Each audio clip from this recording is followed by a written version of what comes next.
Hello and welcome to day one of the Psalm Things to Do for 5 days in lockdown series.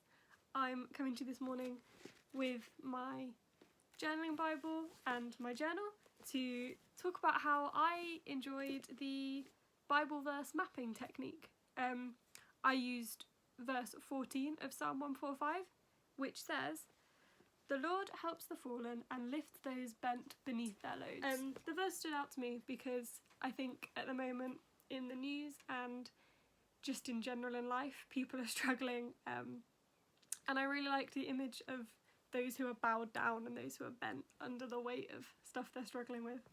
And actually when I was looking at the cross references, there's a Psalm 38 verse 6 that says, "I am bowed down and brought very low. All day long I go about mourning."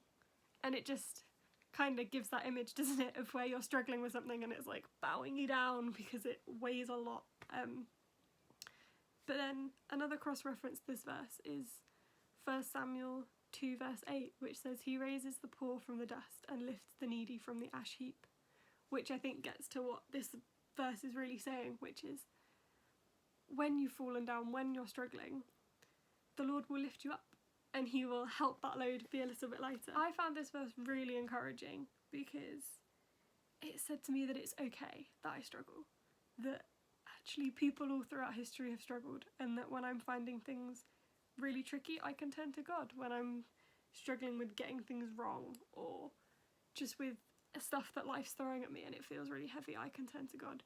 But I also found the verse really challenging because as a Christian, I'm called to model myself on my God, and if he's lifting up those who are fallen down, and if he's sharing the load and supporting those who are struggling, then I should be too. And when I'm feeling a little bit better, I should be reaching out to those who are struggling around me and helping them along the way.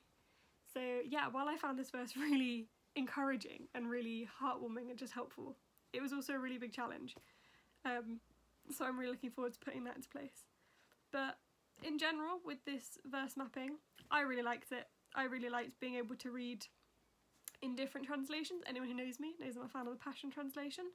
Didn't actually use it today, but yeah, it's just nice to read things in different words sometimes. It gives you a bit of a clearer picture. And I also really liked cross-referencing. I found that really handy because it fleshed out the meaning a bit more by adding a bit more picture and showing where else it was used in the Bible. But I really hope that you enjoyed it too. I hope you'll join us tomorrow or whenever you do day 2, and let us know if you found verse mapping helpful.